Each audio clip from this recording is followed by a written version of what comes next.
name is Idrissa Manyenga and welcome to the Centurion Bar and Grill here at the Harare Sports Club. Today Zimbabwe is playing against Ireland. The score is 158 for 4. Ireland are batting, but we're not going to be talking about cricket. What we're going to be talking about is the world's most beautiful game. That's football. And to help me out with the issues that we've got today, and none other than our resident lawyer, Valentine Mabugu. Oh, Valentine? Yeah, how are you doing? I'm all right. Yeah, how's the studies going? So far, so good. Yeah, Everton kind of cheated on Wednesday, didn't they? Oh, man. No, it wasn't Everton, actually. It was Michael Oliver. I mean, he has had how many occasions to try and derail our championship. And he takes every opportunity. The other person that we have is, of course, the ever opinionated Mr. Bevan Shinurai. How's Old Trafford? No, Old Trafford is the theatre of dreams and will always be the theatre of dreams, and we are still dreaming. That's all you're going to do. So let's start off. Strictly Football is going to be talking about the contract that Kalisa Pasua has signed. We're going to be talking about Scotland FC. Seems like they're attracting more money. Right? And we're also going to be talking about whether our clubs are suitable for the Confederation of African Football tournaments. Those are the club tournaments. So a lot to talk about. Gentlemen. Bevan, let's start off with our clubs. I think Norman Mapeza did come out and say, you know, none of the clubs that are there right now would be able to compete on the international stage. Yeah, I think I would concur. I would concur with that because if you are honest and if you're looking at things pragmatically, you want to look at when you play in Africa, you are going to be competing against clubs that are owned by millionaires, if not billionaires. So at the end of the day, in terms of talent, it may not necessarily be that we are not able to compete, but financially, that's where you're going to have a problem. I'll give you an example. The winners of the 2024 Kasolaga Premier Soccer League, that is Zimbabwe FC, I think they walked away with $100,000. So you'd want to calculate how much it costs to carry a contingent of over 30 people. Let's just say 30 people from Harare, say to Raja Casablanca. So how much are you going to spend? So it comes down to economical issues, not necessarily the talent. The talent is there. People can compete. We have seen it before. But I think it's more of an economical Achilles heel on the part of Zimbabwean clubs. Maybe not necessarily when you are referring to Scotland, but the generality of the clubs and the usual teams that go there, because when you go to Africa also you've got to take into cognizance that it's not just about playing football, it's who you are. And you've got Highlanders, Dynamos and Cape United doing a bit better than any other team that has gone there because of the magnitude of the clubs. So it's really, I think Norman Mapeza was not further from the truth, if you ask me. Valentine? Yeah, I believe he's right to say so to a certain degree and extent to say right now we don't have, either the resources or the quality really to compete at the highest level. Yes, we might be able to pick from each team to make a national team that can be competitive. But as clubs, I don't think they are quite strong enough because one thing that has been lacking, or one thing that we've seen already with Zimbabwean football, is the recycling of the same old names and no new talent emerging. How many youngsters can we talk about right now? Right now we're talking for a youngster who's 22 and you say it's a youngster, at 22. And yet we used to have 19, 17-year-olds, the ones that we would make reference to as youngsters from the clubs. So but it goes back to the culture. So sorry to butt in there. Do you really think 16-year-olds are going to go maybe into Cairo International, and you have been to Cairo No, International. yeah, and I'm be able making to- reference to the fact that we are not generating. we are not talent. generating new talent. We are not generating. We're not giving new talent space. You know, for us to be able, you know, to compete at the highest level, because we have that conveyor belt needs to continue. You know, moving. Otherwise, how many rookies do we get that are brilliant nowadays? Very few per season.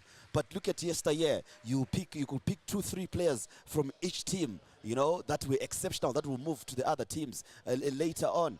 You talk of the Lloyd Mtasas coming through from Tanganda back in the day and going and walking into a Dynamo side. And you look at how young he was and how good he was from the fringes of, you know, Tanganda to come and be at the highest level at Dynamos. That's why Dynamos even went to the finals of the Champions League, because it was the talent churning that was coming through. Just to buttress the point, I once had a chat with one of the top Premier Soccer League coaches, and he seemed to echo the same sentiments that Valentine is saying. You were saying the problem we have today is the mushrooming of what do you call them, academies. Right. He wasn't saying it's bad, but he was saying now the problem is you've got Yada FC who are coming and saying they want to win the Premiership. You've got every other team wants to win the Premiership. Yes, he was saying yes, that is the idea And the goal. Yes, but generally you would know that these other clubs would develop players, and they would then go to these big teams and make these big teams stronger. And he gave an example to say, you remember back in the day you had Darlington Niders, for example, creating, you know, being a hub of, you know, talent creation and having a lot of players that other big teams would benefit. Your Caps United, your Dynamos, and other big teams that went on to do bigger things on the global on the continental stage. It's now different. Now teams want they can compete and win the league because they have the resources. For example, Simba Bora, they have the resources, they won the Premier League. But when you go into the African Safari now, you're going to realize it's not just about the financial muscle that you have. It's also about the legacy. The legacy, who you are as a club. I'll tell you, when TP Mazembe played against Caps United, you were there.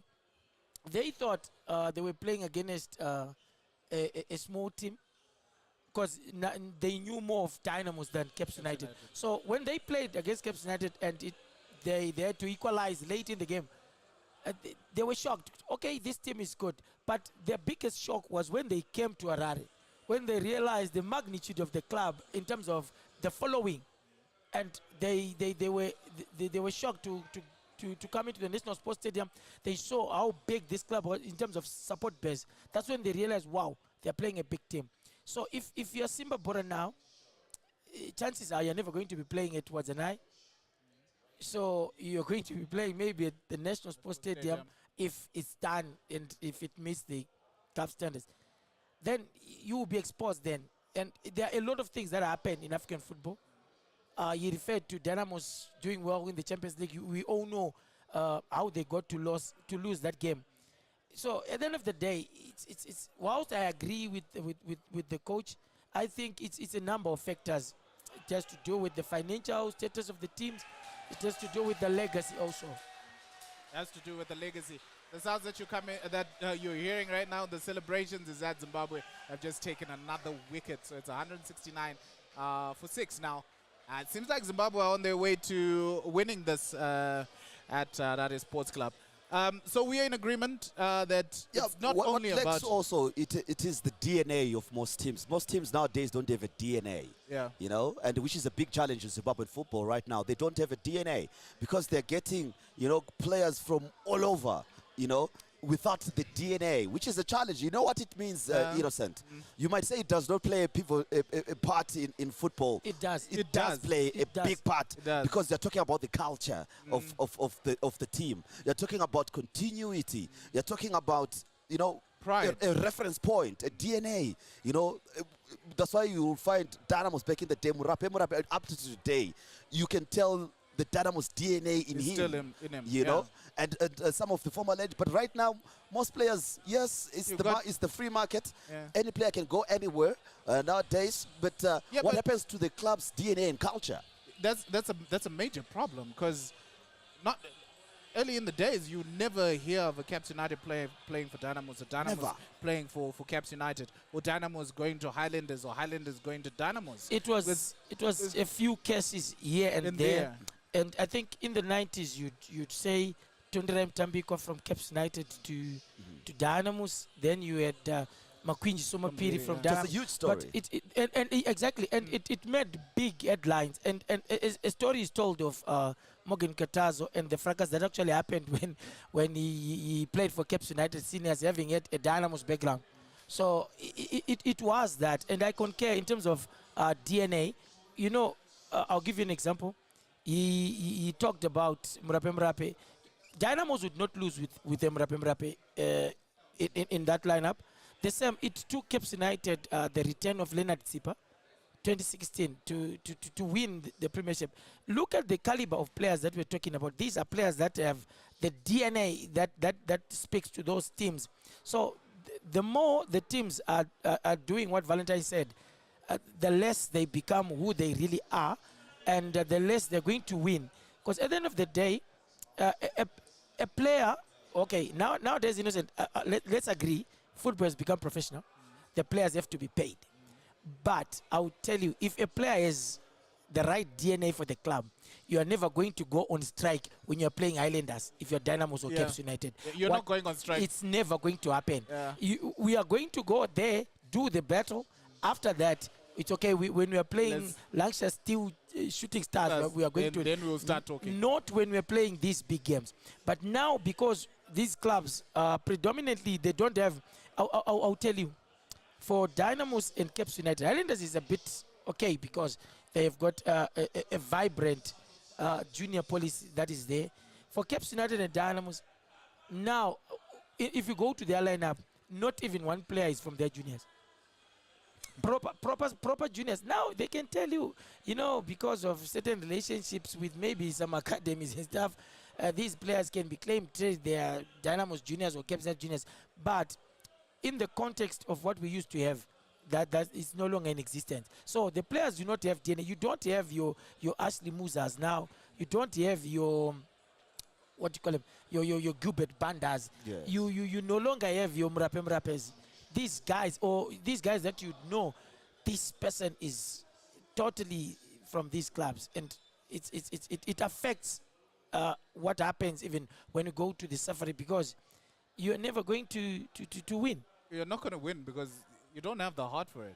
Yeah, for you it's Got- work, it's yeah, business. It's work, and then when we're done, it's okay, we move on. Exactly. Yeah. So there's no fighting spirit that is there, and yeah, it causes a lot of problems. And this time in the contemporary setup, you've got a player who can play for Caps United in the first half of the season, second half of the season he's playing for For Dynamos. Dynamos. You're like, Imagine that. this guy is playing the Harare Derby Yeah. for two different teams. I'm like, It doesn't really affect them if they lose, isn't it? yeah. It doesn't. If they lose, they put on their, what do you call them, the It hits it. headsets, and they're listening to music, chewing gum, and doing whatever It's they done. do and stuff, and they're hugging with the opponent. with the opponent. I'm not saying go and do strange things, but I'm saying Don't this do a is a Curtis battle. Jones. This is a big. Don't do you a know Curtis what? Jones. You know what? That's the spirit. I respect what Curtis Jones did. Yeah. Not that I will condone it. Yeah. I respect it. Speaks to DNA. It's you don't do that to us. This is a derby. That's what we are talking about. You're never getting that in modern football. You're I wish the players would know how much the fans will be feeling, when you lose to your biggest rival. So it's how our football has died because of junior policy and the DNA that he alluded to. We need to have a situation back whereby teams craft these players. They create players that are known to be players for those teams. So yes, we did talk about the finances, it's the DNA, yeah, and the magnitude of the club themselves. But yeah, it's going to take us a while to go back to that stage where we've got... Let's hope what we are receiving. I know it's a topic that we're going to get into, Innocent, and I'm sure we can just get right into it because I think it can be interlinked. What Scotland is doing with their marketing strategy and attracting, the corporate world right now. I think it would be one of the jerseys that has never been seen in local football ever, with the number of one or two sponsors on. Yeah, we're used to one or two sponsors on the jersey, but right now, they've got Secunda, they've got Inbox, they've got Better Brands, they've got EcoBank. Wait, EcoBank is the only one that's the odd one. Anyway, move on. You say. So I'm telling you.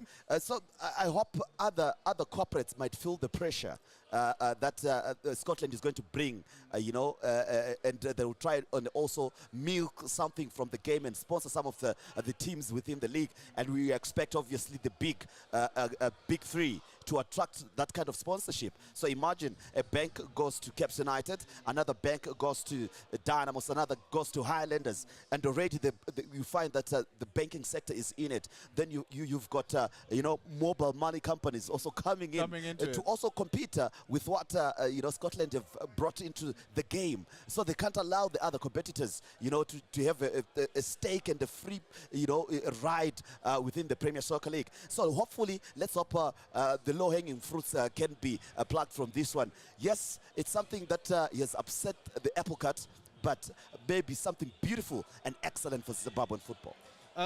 It's interesting that you brought that subject up, Bevan. Why is it that they are attracting so much interest from corporates?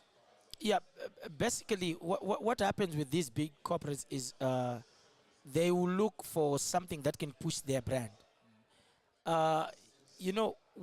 Whenever you're doing the right things, you are naturally going to attract sponsorship.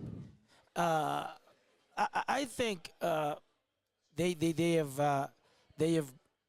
I think they fit the tag, the game changer. That is Scotland.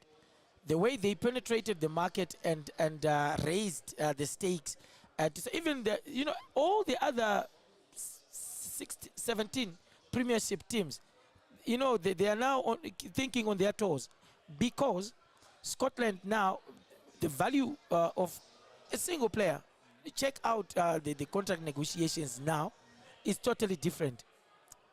They have just raised the bar. So they are doing everything. So can we safely say that the old adage, money attracts money? Very true, very true. And it's a lesson that these guys need to learn. You know how you've got to spend to make. So they spent a lot of money. Now there is a return on their investment. True. Because you're having a myriad of sponsorship, different sponsorship revenues. So at the end of the day, this is a model that I think the traditional big three and everyone else in the Premiership should follow, to say, what do we do to attract sponsorship? I'll give you an example, something that beats my mind every time when I think about it. One of the major nicknames that you hear when somebody talks about Dynamos is 7 million. There is Dimbare, Chazunguza, Glamour Boys and stuff, but there is 7 million. Mm-hmm. So what do you sell to a corporate? It's the numbers. So how can you fail to sell 7 million to Econet? Pardon me. You're going to get us into trouble. David just got us into trouble. No. Okay, you can bill me. You can bill me. We'll bill you. Don't worry. So these big telecom companies. Yes, thank you. You can't fail to attract them. These big banks, because you're talking about 7 million. This is the yeah, but we know why they're failing to attract. It's the chaos that Dynamos finds itself in terms of its governance. That is which is a big challenge, which is making corporates shy away from them. So imagine Dynamos, if they had the same organization as Caps United and base in terms of support base in the country, I'll tell you, it will be a totally different story. Yeah, but who's suffering the most here? Because if I own Dynamos, right, and this is not happening, surely in my head, it's clicking that something has to change. It depends with the mentality, Innocent. The mentality. If you are satisfied with crumbs, you would think you're okay. The challenge of Chunchang. When exactly when That's when, what Dynamos are when, suffering when from. somebody maybe brings to you a trolley full of grocery, or maybe $1,000 after every game or something, and you may end up feeling that no, it's okay. We are living. Yet this is potentially a multi-million-dollar venture, if not a billion-dollar venture. You get it? So at the end of the day, it's about mentality. Hence, we always say, let people adopt to the modern trends of doing things. Let us have our team satisfy the CAF club licensing requirements. This will naturally make these clubs viable and profitable. If you know, if we've got a properly run Dynamos with a CEO, a properly constituted board, and the office, you know, a proper office where you can say, okay, these are the Dynamos office. Imagine we are at this facility.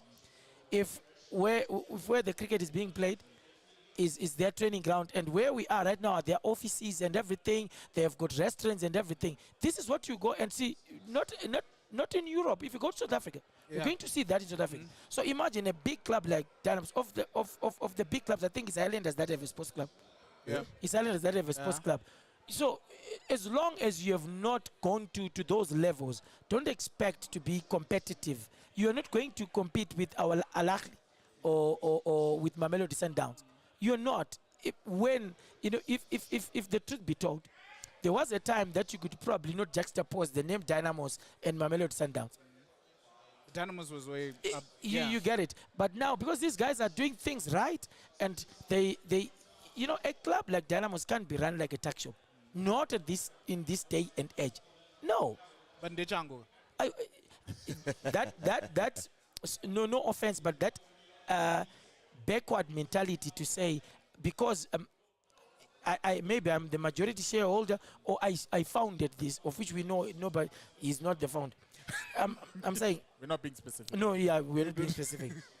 You see, have people come on board that can assist. You don't need to be the majority shareholder. You need people that can help sustain the institution and make it viable. So those that have money that can come and, you know, put in money, and there are big corporates that can take over that institution and make it bigger. Than I will tell you, Innocent, if this is my thinking, if the resources that Scotland has were at either Dynamos, Islanders, or Cape United, one of those teams would have won the CAF Champions League. They would have. Yeah, but the setup there doesn't allow for investment. That is especially at Dynamos.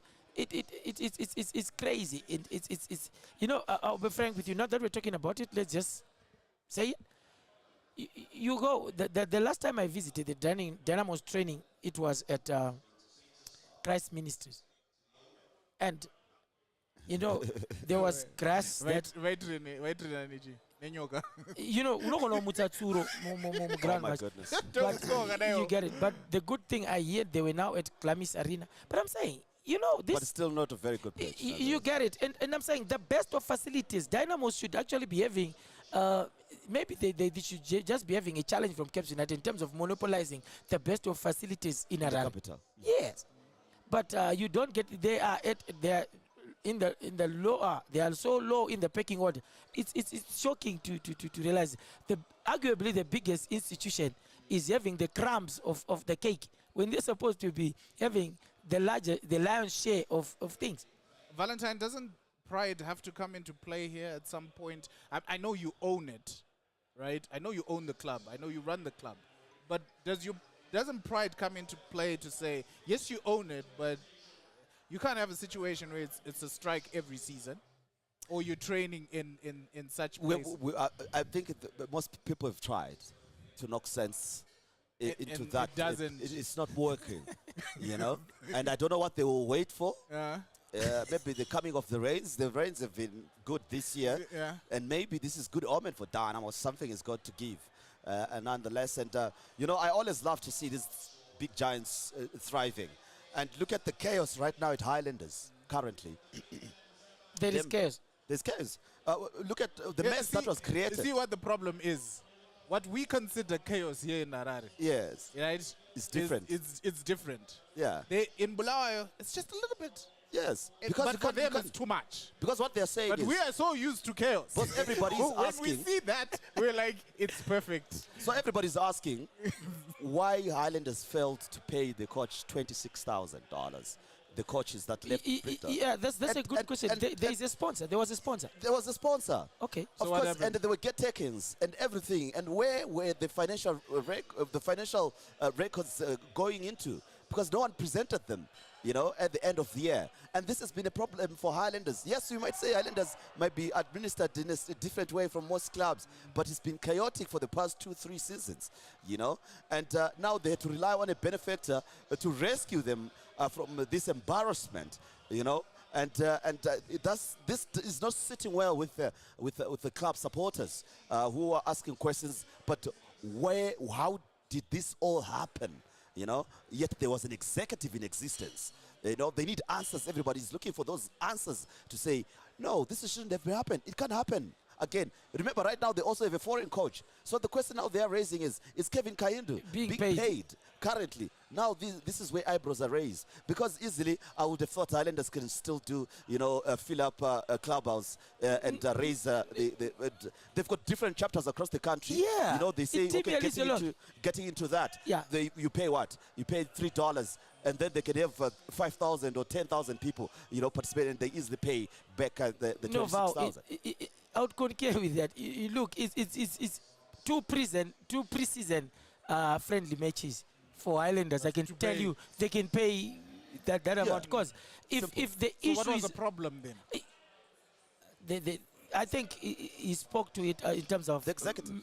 Mismanagement. Yeah, There's but no corporate governance whatsoever. You know, and this idea of people getting away with murder, doing things that are so wrong and not getting, you know, to be answerable and accountable.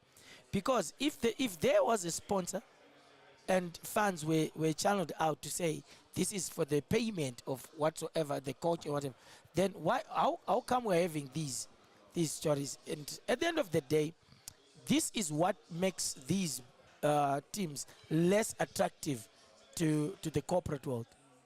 Because these big corporates, if you look at, say, if you're talking about, say, if it's a bank, they know association with any of these big three means a boost in terms of maybe accounts that are going to be opened. Because if for example, if it's a bank that shares the same corporate colors as the club, everybody would want to associate with that bank. And these are relationships that don't even need a rocket scientist to think around. So I don't know, if you are not doing things well in terms of management and transparency, you are naturally going to have these big corporates shying away from a relationship with the clubs. Hence, people now who ask, but what is so special about Scotland? What that they are tackling? Look at the way they are doing. Listen, this is a team that has not kicked the ball in the Casolaga Premier Soccer League. But check what is happening. Their social media presence, they are revolutionizing the space. They are in Zambia right now. You are kept up to date with what's happening and everything. Just before I came onto the show, I saw a picture of God knows Murwira with Clive Mwale, a former Dynamo's prolific striker. And I'm like, wow. They went to Zambia. They realized that, oh no, we have got a Clive Mwale who used to set our premiership alight. They they went to the Zimbabwean embassy in Zambia. You know, they're everywhere. You are seeing that this club is present. This club is alive. But you've got very big teams. You know, I'll tell you, when you go to these big clubs right now, you will have a problem, maybe just to get an interview, because of some certain superstitions. Because they are superstitious. You can't record their training. You can't record the training, but world over is a global trend. People actually, in some countries, people actually pay to go and watch the training because it's our thing. That's how we get to have a sense of ownership of the club. These clubs need to ask themselves why you've got fans that are not coming to your training ground, that don't even know that where you're training at. And then that speaks to there's a divorce, there's a detachment between the clubs and the fans themselves. and the fans. But you need the fans to be there so that right now everybody, every Dynamo's fan or Cape United fan or Islanders fan, they should be knowing who is coming in, who is going out. They should be knowing the new names. And they should be clamoring for the replica shares. Say, we want Majeze this season. But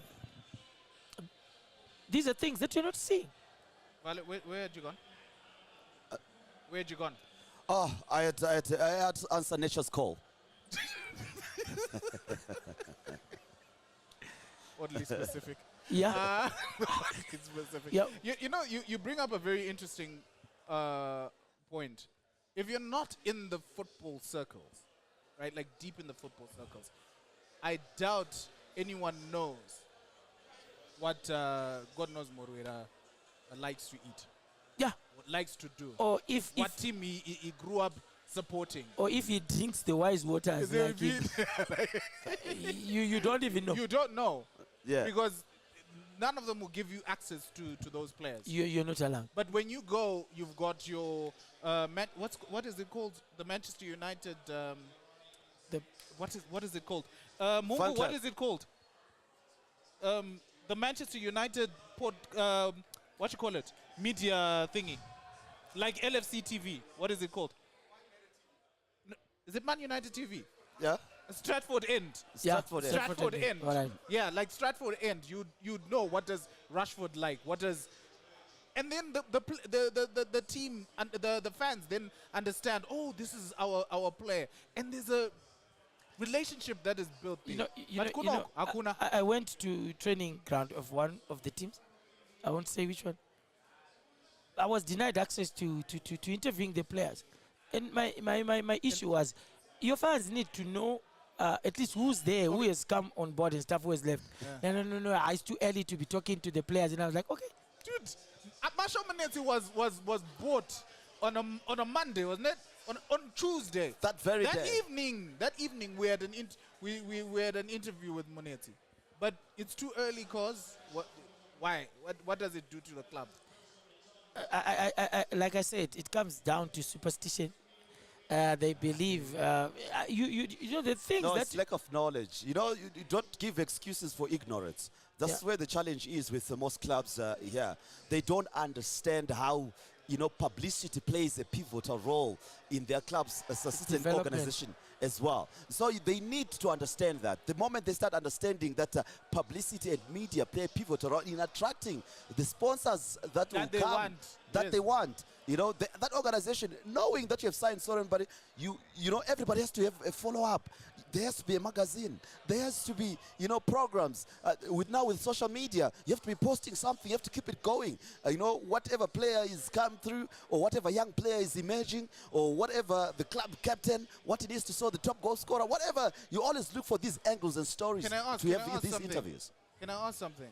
With all the transfers, I don't know, maybe it's my ignorance. Who's heard of the transfer fee? Like, we know The amount. Yes, the amount. yeah. Who's ever heard of it? Let me tell you what. Yeah. That is privileged information. Why? And apparently, from the clubs, I'll tell you, it's those that you have a relationship with that will divulge yeah. that. But when Why it is comes it hidden? when it comes to Scotland, time when Machupa was bought for 100,000. Yes. But for these clubs, you just know that certain player is going to a certain club. You are not told how much were they bought for, and the things that are kept a secret in Zimbabwean football, they shouldn't be a secret at all, because this is where, and here's the catch, Innocent. Maybe they're embarrassed of the figures. No, but you know what? It's like being embarrassed by your name. That's who you are. That's the market. That's the market, and it speaks to we are still backward in terms of our orientation Or and the way maybe we they do have things. money laundering schemes. They don't want to divulge, and then they will claim I But bought a it's- player it's- for let me tell a you- player that was bought for $5,000. Then they claim in their books that this player was bought for 15,000 or Zach 20. is listening. Can I Oh, tell exactly. They have to chase this. Most- Because why are they not disclosing? most of these players, they are not even bought for anything more than 15,000. Exactly. That's what I'm saying. But let's just, So like you're why- saying, what does it do to the Divulge. club? What does it do if we say we bought them for 15,000? What does it do to the club? It's a wrong culture that was led to grow and continue, and it's still in existence. Whereby, have you seen how sometimes it's difficult after a game to get an interview with the coach? So either he's too angry because he has lost. Your emotions have nothing to do with all this. The fans have to know it's policy that you have to come. But sometimes you have to beg these guys because time is running out. You're on air. You're live on air. Time is running out. You have to beg him. Coach, please. But these, I think we have to call out PSO on this one also to say there is need to groom these guys, these coaches. There are a few coaches that will not give you a problem. Depending on the game, usually they don't give you a problem. But some, they've got issues. It's difficult. So at the end of the day, it's how these teams need to understand the value of this information to the fans. Because to quote the great Charles Mabika, they are the owners of the game. So, and it is they that you're going to sell as a product to the corporate world so that you get funding. Valentine, one more thing. Doesn't this also affect PSL? it does. Obviously, because PSL has to manage, I don't know if they've got FIFA Financial Fair Play. Do we have- We don't have that. Do we have here. that? So So, I mean, they have to know in their books, because also it's how they know their brand. Even when they go and market and look for sponsors, they have to understand that you can't bring your 100,000 yet a player is being paid is being bought for 100,000. They need to find more sponsors to come in and carry, the league itself. So that it becomes attractive. So how do you make it attractive? How do you attract sponsorship? What do you need? You look at your books, teams, how much they are spending, so that you understand the value that you need to bring, even when you're going to negotiate, for sponsorship. You tell them, you see, clubs are spending $1 million. So our league has to be at least $1 million for them to win if they're going to be spending that much per season. If Scotland are going to spend close to $1 million a season, all right, so let's give them at least the winners 500,000. At least they will recoup part of that, and they will recoup it over with other sponsors that come and finance the club. Yeah, finance the club. Where, He raises an interesting point. yes, Valentine raises a lot of interesting points on Valentine's Day. Which is very, very interesting. Today's, I'd totally forgotten. I know you and I don't. No. I don't do Valentine. Valentine's, do you do Valentine? Is that a trick question? All right. Cool. You're about to say something. So he raises an interesting point to say, I think the PSL, they also need to, to be very, very innovative, because like he's saying, and like we alluded to earlier on, Scotland, they've just raised the bar. We can't be having the winner of this 2025 Premier Soccer League season getting 100,000 when one player cost the same 100,000. amount. Yes. And on average, I talked to one administrator of one of these clubs that were in Blawayo last season. He said on average they spent 300,000 throughout the season. Throughout the season. So you are not even breaking even in terms of if you're going to be the winner. But isn't that supposed to be also the prerogative of the clubs to search for the money? Like the 100,000 just becomes then add-on to... No. But that's not what it is elsewhere. The prize money has to be substantial. It has to be something that when you look at it, you can say the effort was worth it. The juice was worth the squeeze. You can't be squeezing and nothing is coming out. Yeah, you get one drop.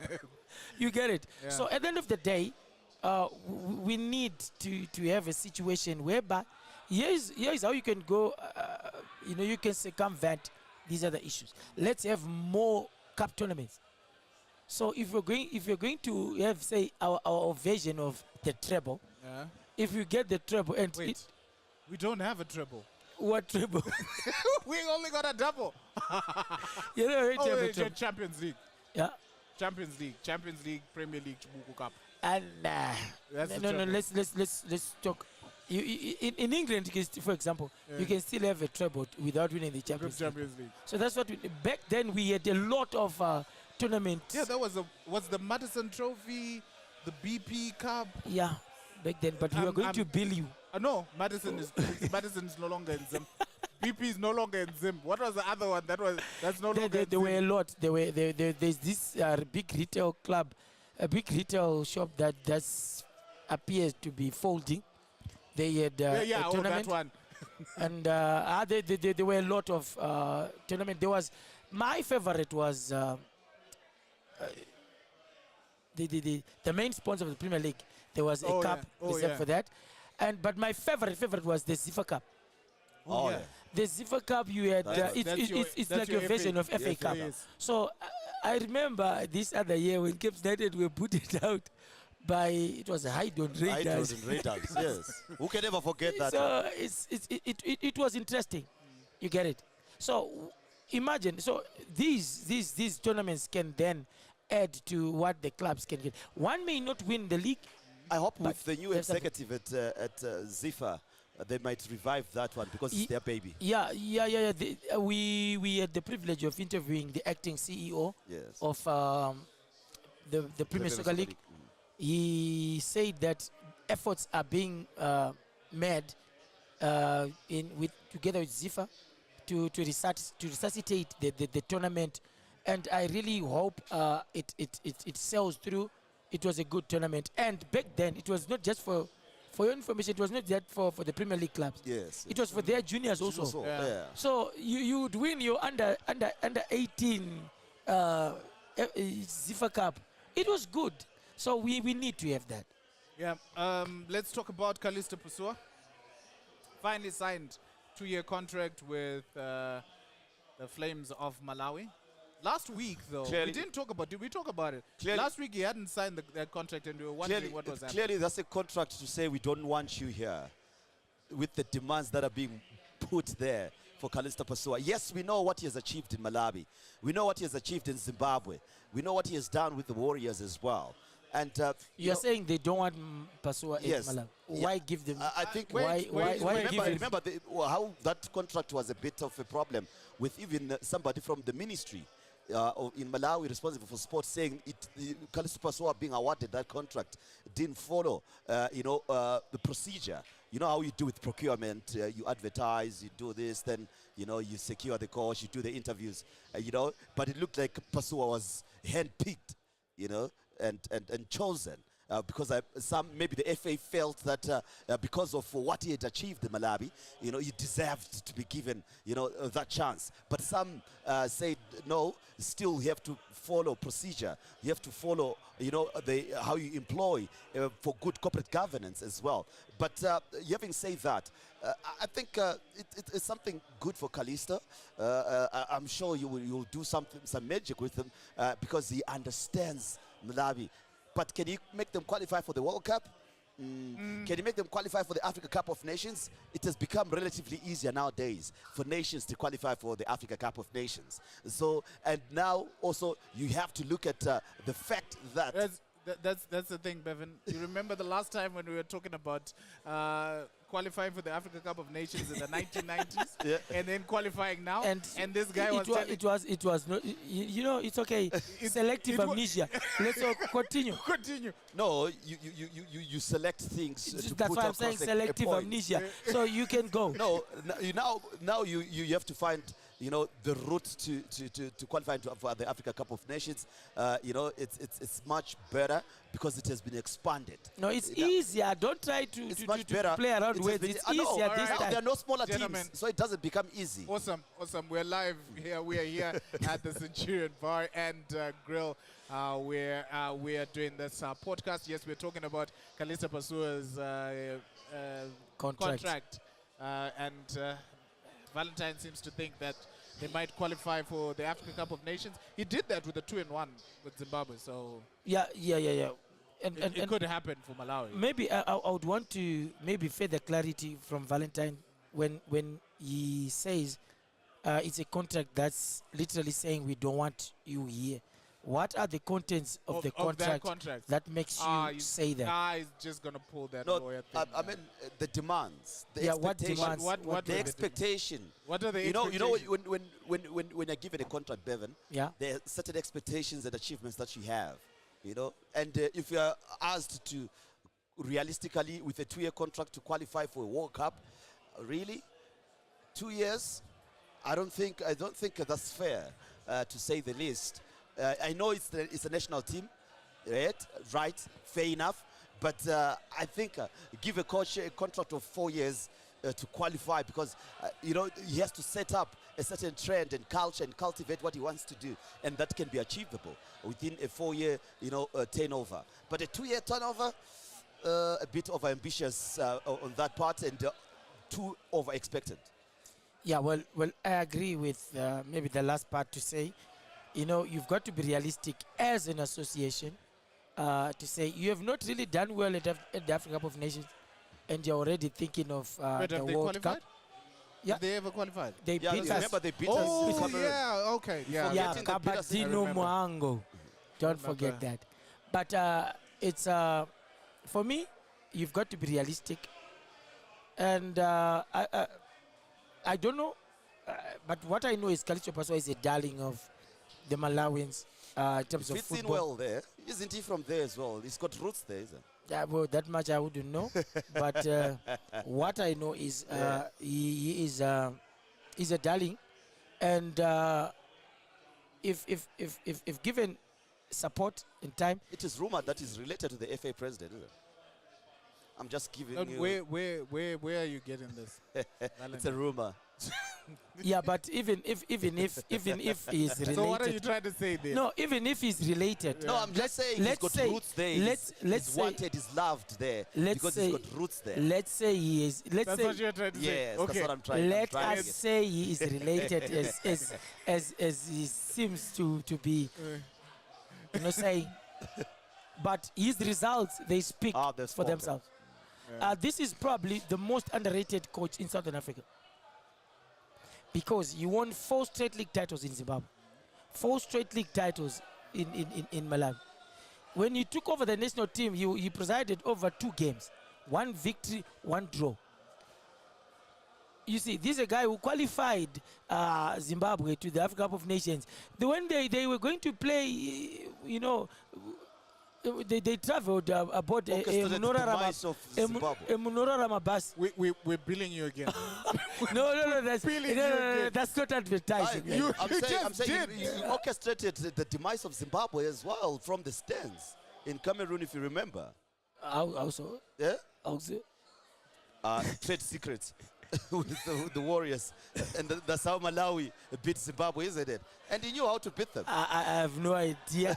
It's you see, the good thing about life, you learn every day. Yeah. This yeah. is new, but I think the contract, they have to be realistic with the contract. They have to give him time. I think this is a guy who's going to bring value to their game, and I think in Malawi he has outgrown the league, and I think the national team is the right job for him, and he will have more time because I mean he's literally not occupied with any other club duty, so he has time to move around and see which players to bring. I think he's going to do well. Going to do well. Someone else is doing very well, or did very well. Marshall Manette, his debut for Wolverhampton Wanderers in the FA Cup. I hope he gets a full debut. Over the weekend. Over the weekend against Liverpool. That would be quite interesting, isn't it? And Wouldn't be. I would be torn. so I will. Liverpool- You see, the good thing about Marshall, he's usually known for pocketing these mega stars. Yeah, he pocketed Neymar at some point and pocketed, I think it was Lionel Messi at some point. So there is a certain Mohamed Salah there. Though I would want him to score for my fantasy football team, but You put him in your fantasy already. he is my captain, Mohamed Salah. Oh, mom. Okay. I thought you put him in. No, not Marshall, not yet.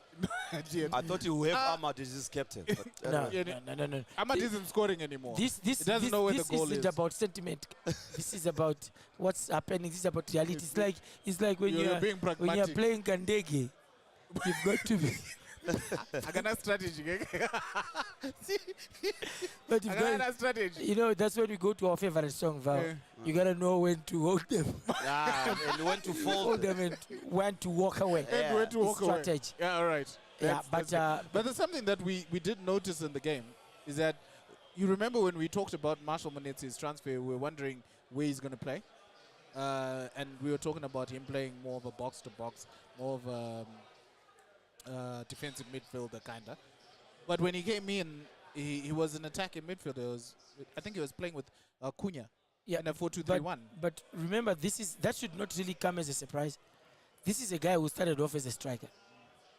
Yes, he started off as a centre forward from the junior setup, then played at centre back because of the frame, and was moved to the midfield because when you realize you've got a centre back who's able to play the ball and able to give a very good pass, you'd naturally want to move him into the midfield. Yeah. So this is a guy who's versatile. In fact, they probably bought 2 or 3 players in one. So it was a masterstroke on their I part. believe he's one player who's more suited for the English game. Definitely. Even better than Marvelous Nakamba. Definitely. For me. I believe. I think Marvelous should for him to, if he wanted, he could have moved to France. Yeah, he would have thrived He would have thrived there because I think he's more suited for that kind of play. For me, the English game, I don't think so. Yeah, because Marshall is built for the league. He has the stamina. Well, Marvelous also has the stamina, but probably not the way Marshall has. Yes. And Marshall has the qualities that easily suit the EPL. And he's one player that I feel, regardless of what happens to Wolves, even if Wolves are to be relegated, God forbid, Marshall will not go down with them. This is one guy that a lot of other teams probably were waiting for one of these mid-table teams or smaller teams to take a risk with him and assess him and then buy him, because this is one player. Because, you know, when you've got a player, if push comes to shove, you're going to have that guy play as centre back and he's going to give you a good game. He will give you a good game as a defensive midfielder. He will give you a good game as an attacking midfielder. As an attacking midfielder, and I think Zimbabwe is taking a wicket. I'm going to watch. Gentlemen, thank you very much for this.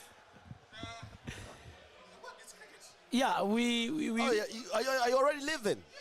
The 7th one. We know what happens. We know what happens. That is how these things happen. People get excited. People get excited when their chevrons are doing things. But we hope Valentine today that they are not going to flatter to deceive. You get it? I hope they are not going to flatter to deceive this time around. And when we now delve into that, I'll tell you about the chevrons. They will win the first game, lose the second one, and lose the third one. Man, I mean, get used to that. I'm really hoping that your prediction or your prophecy does not come out right, because we need to be celebrating at this stage. We need at least let them win, because man. Of course, let's hope they win this one, and they look good to win this one as well, and we hope that they can win. But we have to say that that's one thing that our football needs to copy. You know, what cricket is doing in terms of attracting the sponsorship, in terms of exactly. We are looking at how cricket has managed to attract sponsorship that football has failed to. I think yeah, it's you know, when you go out there, when you step out where Innocent is just coming out, you are greeted with, you know, a myriad of sponsors. There is just sponsorship everywhere. So at the end of the day, this is what the football guys need to learn. I mean, sometimes it pays to be humble. How are you guys doing it? You know, what secret do you have that is attracting all these kind of sponsorship? Organization. Ukangorongeka kwaqoqeka kuphela everything yaphuma nje kahle kahle.